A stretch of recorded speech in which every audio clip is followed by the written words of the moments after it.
ओम सच्चिदानंद रूपाय विश्वोत्पत्ति आदि हेतवे तापत्रय विनाशाय श्री कृष्णाय वयम नमः। सभी भक्तों को राधे राधे। श्रीमद् भागवत महापुराण कथा षष्ठम स्कंद 15वां अध्याय। चित्रकेतु को अंगिरा और नारद जी का उपदेश। श्री सुखदेव जी कहते हैं, परीक्षित, राजा चित्रकेतु शोकग्रस्त होकर मुर्दे के समान अपने मृत पुत्र के पास ही पड़े थे। अब महर्षि अंगिरा और देवऋषि नारद उन्हें सुंदर सुंदर युक्तियों से समझाने लगे। उन्होंने कहा, राजेंद्र, जिसके लिए तुम शोक कर रहे हो वह बालक इस जन्म और पहले के जन्म में तुम्हारा कौन था? उसके तुम कौन थे? और अगले जन्म में भी उसके साथ तुम्हारा क्या संबंध रहेगा? जैसे जल के वेग से बालू के कण एक दूसरे से जुड़ते और बिछुड़ते रहते हैं, वैसे ही समय के प्रवाह में प्राणियों का भी मिलन और बिछोह होता रहता है। राजन, जैसे कुछ बीजों से दूसरे बीज उत्पन्न होते हैं और नष्ट हो जाते हैं, वैसे ही भगवान की माया से प्रेरित होकर प्राणियों से अन्य प्राणी उत्पन्न होते हैं और नष्ट हो जाते हैं। हम, तुम और हम लोगों के साथ इस जगत में जितने भी चराचर प्राणी वर्तमान में हैं, वे सब अपने अपने जन्म के पहले नहीं थे और मृत्यु के पश्चात नहीं रहेंगे। इससे सिद्ध है कि इस समय भी उनका अस्तित्व नहीं है, क्योंकि सत्य वस्तु तो सब समय एक सी रहती है। भगवान ही समस्त प्राणियों के अधिपति हैं। उनमें जन्म मृत्यु आदि विकार बिल्कुल नहीं है। उन्हें न किसी की इच्छा है और न ही उपेक्षा। वे अपने आप परतंत्र प्राणियों की सृष्टि कर लेते हैं और उनके द्वारा अन्य प्राणियों के रचना, पालन तथा संहार करते हैं। ठीक वैसे ही जैसे बच्चे घर घरौंदे खेल खिलौने बनाकर बिगाड़ते रहते हैं। श्री सुखदेव जी कहते हैं, राजन, जब महर्षि अंगिरा और देवऋषि नारद ने इस प्रकार राजा चित्रकेतु को समझाए बुझाए, तब उन्होंने कुछ धीरज धारण करके शोक से मुरझाए हुए मुख को हाथ से पोंछा और उनसे कहा, राजा चित्रकेतु बोले, आप दोनों परम ज्ञानवान और महान से भी महान जान पड़ते हैं तथा अपने को अवधूत वेश में छिपाकर यहाँ आए हैं। आप कृपा करके बतलाइए, आप लोग कौन हैं?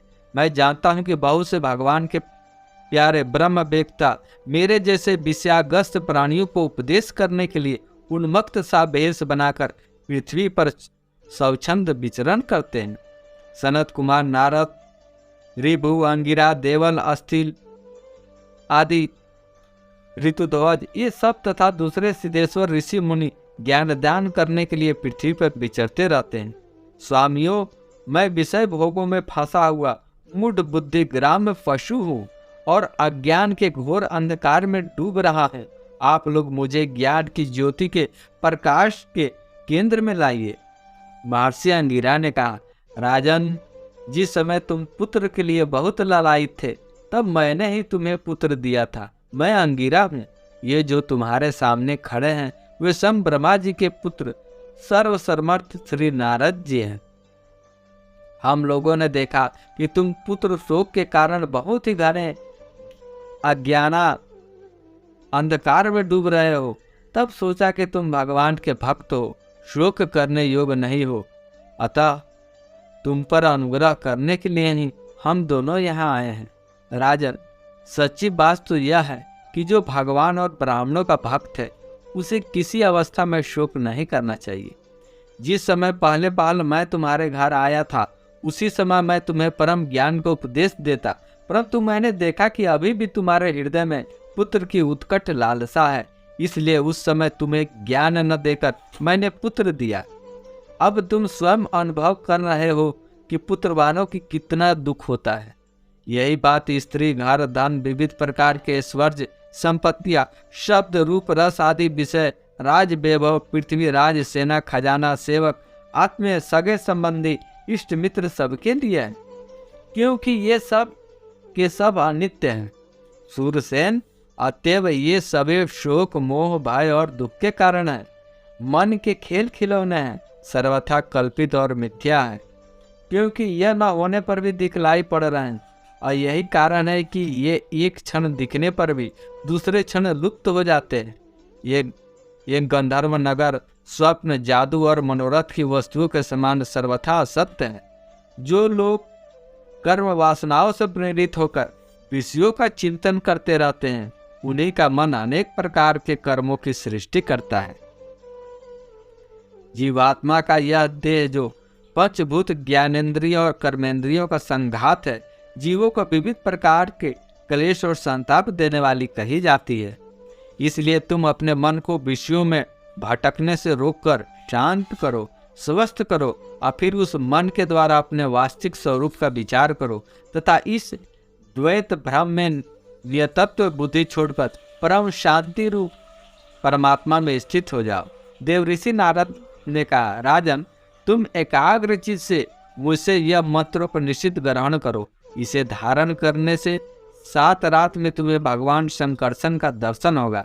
नरेंद्र, प्राचीन काल में भगवान शंकर आदि ने श्री शंकरसन देव के ही चरण कमलों का आश्रय लिया था। इससे उन्होंने दैत भ्रम का परित्याग कर दिया और उनकी उस महिमा को प्राप्त हुए जिससे बढ़कर तो कोई है ही नहीं, समान ही नहीं। तुम भी बहुत शीघ्र ही भगवान के उसी परम पद को प्राप्त कर लोगे। चित्रकेतु का वैराग और शंकरसन देव के दर्शन। श्री सुखदेव जी कहते हैं, परीक्षित, तदंतर देवऋषि नारद ने मृत राजकुमार के जीवात्मा को शोकाकुल सौजनों के सामने प्रत्यक्ष बुलाकर कहा। देवऋषि नारद ने कहा, जीवात्मा, तुम्हारा कल्याण हो। देखो, तुम्हारे माता पिता सुहृद संबंधी तुम्हारे वियोग से अत्यंत शोकाकुल हो रहे हैं। इसलिए तुम अपने शरीर में आ जाओ और शेष आयु अपने सगे संबंधियों के साथ रहकर व्यतीत करो। अपने पिता के दिए हुए भोगों को भोगो और राज सिंहासन पर बैठो। जीवात्मा ने कहा, देवऋषि, मैं अपने कर्मों के अनुसार देवता, मनुष्य, पशु, पक्षी आदि योनियों में न जाने कितनों जन्मों से भटक रहा हूँ। उन्हीं में से ये लोग किस जन्म में मेरे माता पिता हुए। विभिन्न जन्मों में सभी एक दूसरे के भाई, बंधु, नाती, गोती, शत्रु, मित्र, मध्यस्थ, उदासीन और द्वेषी होते रहते हैं। जैसे स्वर्ण आदि क्रय विक्रय की वस्तुएं एक व्यापारी से दूसरे के पास आती जाती रहती है, वैसे ही जीव भी विभिन्न योनियों में उत्पन्न होता रहता है। इस प्रकार विचार करने से पता लगता है कि मनुष्य की अपेक्षा अधिक दिन ठहरने वाला स्वर्ण आदि पदार्थों का संबंध भी मनुष्यों के साथ अस्थायी नहीं, क्षणिक ही होता है। और जब तक जिस वस्तु से संबंध रहता है तभी तक उसकी उस वस्तु से ममता भी रहती है। जीव नित्य और अहंकार रहित है। वह गर्भ में आकर जब जिस समय शरीर में रहता है तभी तक उस शरीर को अपना समझता है। यह जीव नित्य, अविनाशी, सूक्ष्म, सबका आश्रय और स्वयं प्रकाश है। इसमें स्वरूपतः जन्म मृत्यु आदि कुछ भी नहीं है। फिर भी यह ईश्वर रूप होने के कारण अपनी माया के गुणों ही अपने आप को विश्व रूप में प्रकट कर देता है। इसका न तो कोई अत्यंत प्रिय है और न ही अप्रिय, न अपना है और न पराया। क्योंकि गुण दोष, हित अहित करने वाले मित्र, शत्रु आदि की भिन्न भिन्न बुद्धि वृद्धियों का यह अकेला ही साक्षी है। वास्तव में यह अद्वितीय है। यह आत्मा कार्य कारण का साक्षी और स्वतंत्र है। इसलिए यह शरीर आदि के गुण दोष अथवा कर्म फल को ग्रहण नहीं करता, सदा उदासीन भाव में स्थित रहता है। श्री सुखदेव जी कहते हैं, वह जीवात्मा इस प्रकार कहकर चला गया।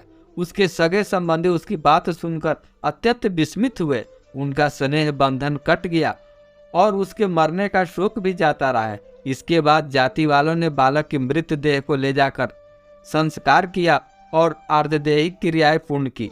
उस दुस्तज्य स्नेह को छोड़ दिया जिसके कारण शोक, मोह, भय और दुख की प्राप्ति होती है।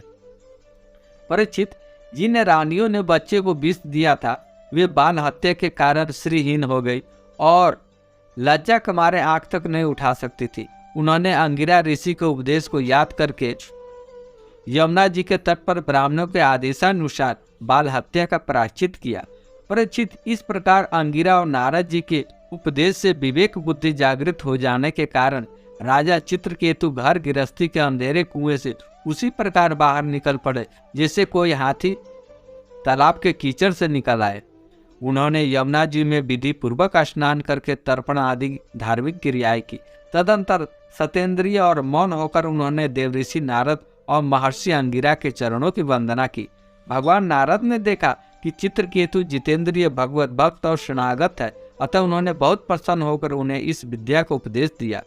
देवऋषि नारद ने यह उपदेश किया, ओमकार स्वरूप भगवान आप वासुदेव, प्रद्युम्न, अनिरुद्ध और संकर्षण के रूप में कर्मसात चित्त, बुद्धि, मन और अहंकार के अधिष्ठाता हैं। मैं आपके इस चतुर्विहु रूप का बारंबार नमस्कार पूर्वक ध्यान करता हूँ। आप विशुद्ध ज्ञान स्वरूप है। आपकी मूर्ति परमानंदमयी है। आप अपने स्वरूप भूत आनंद में ही मग्न और परम शांत हैं। दैत्य दृष्टि आपको छू तक नहीं सकती। मैं आपको नमस्कार करता हूँ। आपके स्वरूप भूत आनंद की अनुभूति से ही आपने माया जनित राग, देश आदि दोषों का तिरस्कार कर रखा है। मैं आपको नमस्कार करता हूँ। आप सबकी समस्त इंद्रियों को प्रेरक परम महान विराट स्वरूप है। मैं आपको नमस्कार करता हूँ। मन सहित वाणी आप तक न पहुंचकर बीच से ही लौट आती है, जिसके उपरत हो जाने पर जो अद्वितीय नाम रूप सहित चेतन मात्र हैं और कार्य कारण से परे वस्तु रह जाती, वह हमारी रक्षा करे। श्री सुखदेव जी कहते हैं, परीक्षित, देव ऋषि नारद अपने शरणागत भक्त चित्रकेतु को इस विद्या का उपदेश करके महर्षि अंगिरा के साथ ब्रह्मलोक को चले गए। राजा चित्रकेतु ने देव ऋषि नारद के द्वारा उपदिष्ट विद्या का उनके आज्ञानुसार 7 दिन तक केवल जल पीकर बड़ी एकाग्रता के साथ अनुष्ठान किया। तदंतर उस विद्या के अनुष्ठान से 7 रात के पश्चात राजा चित्रकेतु को विद्याधरों का अखंड आधिपत्य प्राप्त हुआ। इसके बाद कुछ ही दिनों में इस विद्या के प्रभाव से उनका मन और भी शुद्ध हो गया। जब वे देवाधिदेव भगवान शेष जी के चरण के सम्मुख पहुंच गए तो उन्होंने देखा कि भगवान शेष जी सिद्धेश्वरों के मंडल में विराजमान है। उनका शरीर कमल नाल के समान गौरवर्ण है। उस पर नीले रंग का वस्त्र फहरा रहा है। सिर पर किरीट, बाहों में बाजूबंद, कमर में करधनी और कलाई में कंगन आदि आभूषण चमक रहे हैं। नेत्र रत्नारे हैं और मुख पर प्रसन्नता छा रही है। भगवान शेष का दर्शन करते ही राज ऋषि चित्रकेतु के सारे पाप नष्ट हो गए। उनका अंतकरण स्वच्छ और निर्मल हो गया। हृदय में भक्ति भाव की बाढ़ आ गई। नेत्रों में प्रेम के आंसू छलक आए। शरीर का एक एक रोम खिल उठा। उन्होंने ऐसी ही स्थिति में आदि पुरुष भगवान शेष को नमस्कार किया। उनके नेत्रों से प्रेम के आंसू टप टप गिरते जा रहे थे। इससे भगवान शेष के चरण रखने की चौकी भीग गई। प्रेम के कारण उनके मुंह से एक भी अक्षर न निकल सका। वे बहुत देर तक शेष भगवान की कुछ भी स्तुति न कर सके। थोड़ी देर बाद उन्हें बोलने के कुछ शक्ति प्राप्त हुई। उन्होंने विवेक बुद्धि से मन को समाहित किया और संपूर्ण इंद्रियों की ब्रह्मवृत्ति को बाहर रोका। फिर जगत गुरु, जिनके स्वरूप का पंचरात्र आदि भक्ति शास्त्रों में वर्णन किया है, इस प्रकार स्तुति की। चित्रकेतु ने कहा, अजित जितेंद्रिय एवं समदर्शी साधुओं ने आपको जीत लिया। आपने भी अपने सौंदर्य, माधुर्य, कारुण्य आदि गुणों से उनको अपने वश में कर लिया। अहो आप धन्य हैं, क्योंकि जो निष्काम भाव से आपका भजन करते हैं उन्हें आप करुणा परवश होकर अपने आप को भी दे डालते हैं। भगवान, जगत की उत्पत्ति, स्थिति और प्रलय आपके लीला विलास है। विश्व निर्माता ब्रह्मा आदि आपके अंश के भी अंश है। फिर वे पृथक पृथक अपने को जगत कर्ता मानकर झूठ मूठ एक दूसरे से स्पर्धा करते हैं। श्री सुखदेव जी कहते हैं, परिचित, जब विद्याधरों ने अधिपति चित्रकेतु ने अनंत भगवान की इस प्रकार स्तुति की, तब उन्होंने प्रसन्न होकर उनसे कहा। श्री भगवान ने कहा, चित्रकेतु, देव ऋषि नारद और महर्षि अंगिरा ने तुम्हें मेरे संबंध में जिस विद्या का उपदेश दिया है, उससे और मेरे दर्शन से तुम भली भांति सिद्ध हो चुके। मैं ही समस्त प्राणियों के रूप में हूँ और मैं ही उनका आत्मा हूँ और मैं ही पालन करता हूँ। शब्द ब्रह्म, वेद और पर ब्रह्म दोनों ही मेरे सनातन रूप है। आत्मा कार्य कारणात्मक जगत व्याप्त है और कार्य कारणात्मक जगत आत्मा में स्थित है तथा इन दोनों में मैं अधिष्ठान रूप से व्याप्त हूँ। मुझमें ये दोनों कल्पित हैं। जैसे स्वप्न में सोया हुआ पुरुष स्वप्नांतर होने पर संपूर्ण जगत को अपने में ही देखता है, स्वप्नांतर टूट जाने पर स्वप्न में जागता है तथा अपने को संसार के एक कोने में स्थित देखता है, परंतु वास्तव में वह भी स्वप्न ही है। वैसे ही जीव की जागृत आदि अवस्थाएं परमेश्वर की ही माया है। यूँ जानकर सबके साक्षी मायातीत परमात्मा का ही स्मरण करना चाहिए। सोया हुआ पुरुष जिसकी सहायता से अपनी निद्रा और उसके अतीन्द्रिय सुख का अनुभव करता है, वह ब्रह्म मैं ही हूँ। उसे तुम अपनी आत्मा समझो। पुरुष निद्रा और जागृति इन दोनों अवस्थाओं का अनुभव करने वाला है। वह उन अवस्थाओं में अनुगत होने पर भी वास्तव में उनसे अलग है। वह सब अवस्थाओं में रहने वाला अखंड एक रस ज्ञान ही ब्रह्म है, वही पर ब्रह्म है। जब जीव मेरे स्वरूप को भूल जाता है तब वह अपने को अलग मान बैठता है।